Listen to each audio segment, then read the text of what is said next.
Il faut s'en tenir aux faits, même quand on parle de conspiration.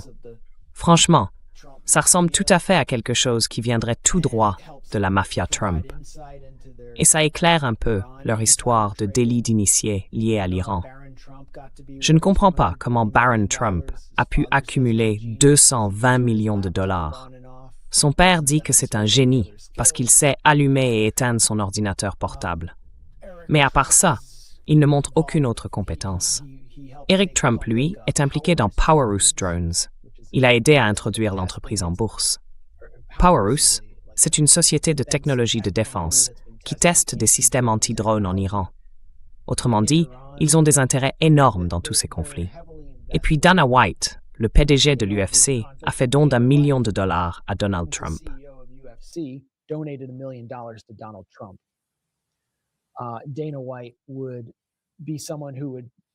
Dana White, dans une situation comme celle-là, dirait sans doute à Daniel Cormier d'effacer son message, de se taire et de faire comme si rien ne s'était passé.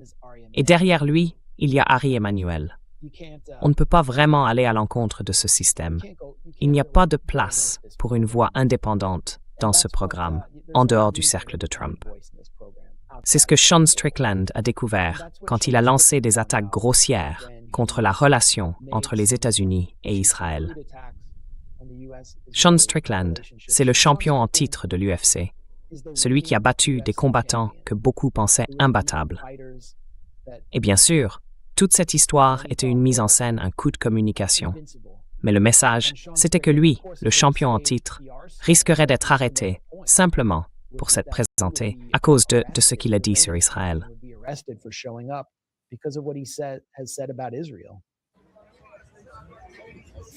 Alors voilà, on va aller directement sur scène et on va foutre le feu à ce truc. Détends-toi, détends-toi. C'est, vous savez, juste devant la Maison Blanche. This is, outside the White House.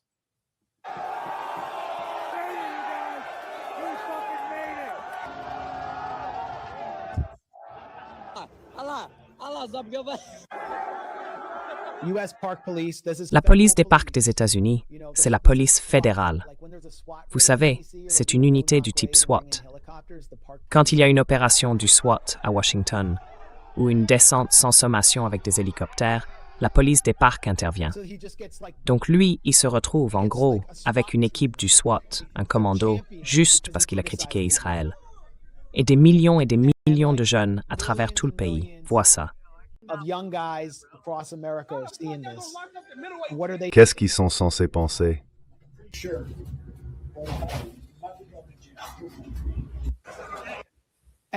Et franchement, la police du parc se comporte comme la garde prétorienne de Dana White. C'est une scène incroyable. Vous vous souvenez quand il y a eu une polémique parce qu'Obama avait fait construire un terrain de basket à la Maison Blanche? Oui. Je veux dire, si Biden avait gagné, ou peu importe, si Kamala avait gagné et qu'elle avait fait construire un terrain de basket, Trump et les républicains auraient complètement paniqué. Ils auraient fait une crise.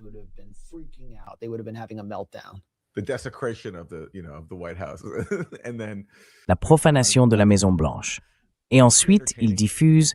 Enfin, c'est plutôt divertissant. Oui, c'est assez amusant. Mais bon, avec toute la corruption qu'on voit là-dedans, la crypto-monnaie de Trump sert à payer les combattants, à récompenser le vainqueur. Les Ellison, leur présence, tout ça est montré sur leur propre chaîne. Oui.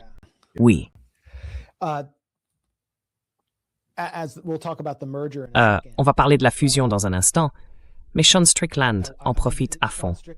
Il se moque de Trump et il en joue complètement. Voici son tweet. Qui l'a mieux fait? Il se moque de tout ce rituel du baiser au mur que les candidats à la présidence doivent subir. Et j'imagine qu'il se moque aussi, d'une certaine façon, de ce qu'est devenu le judaïsme, sur fond de génocide à Gaza et de guerre avec l'Iran. Et c'est ce qu'on obtient, j'imagine, après qu'il a été arrêté pour avoir critiqué Israël. C'est un type d'ailleurs qui avait dit après le 7 octobre qu'il soutenait Israël. Mais il a compris, disons, de quel côté souffle le vent. C'est une catastrophe pour Trump et pour Netanyahou. Et si on ne fait pas attention à la culture, on ne se rend pas compte à quel point la réaction va être énorme.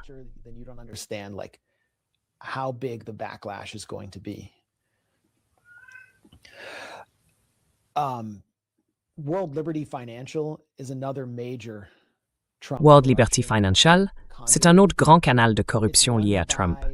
C'est dirigé par les fils Witkoff et les fils Trump, Alex et Zach Witkoff, et une grande partie de l'argent vient du Golfe, en passant par la crypto, plus précisément par des stablecoins. Et puis, il y a aussi Howard Lutnick et son fils, qui détiennent une part importante dans Tether, l'autre stablecoin qu'ils utilisent pour toutes leurs opérations. Ils gèrent d'ailleurs un bureau depuis le Salvador de Bukele. Donc, World Liberty Financial s'est révélé jouer un rôle majeur dans cet événement qui a fait perdre beaucoup d'argent. Je ne sais pas si on a le droit de montrer ça. Vous risquez d'être démonétisé. Paramount est en train de retirer toutes sortes d'images de cet événement. Ils ne veulent pas que vous voyiez ce qui s'est passé.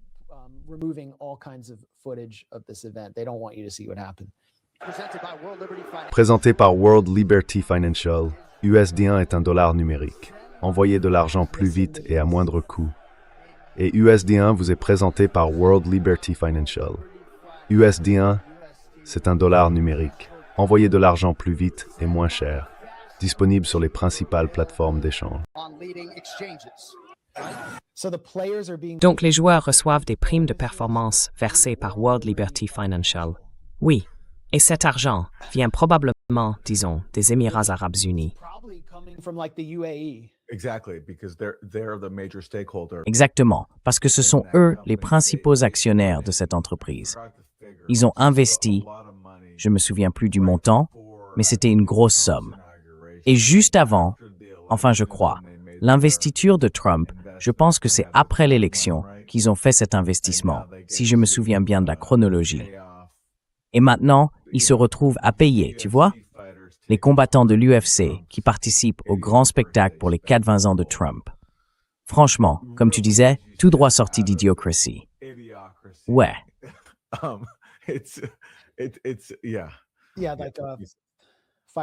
Oui, comme un combattant qui entre sur le ring accompagné d'un vétéran de la guerre de Corée, médaillé d'honneur depuis 100 ans, et que des marines saluent alors qu'il porte un short en spandex. C'est le symbole parfait de la profanation de ces symboles américains. American symbols.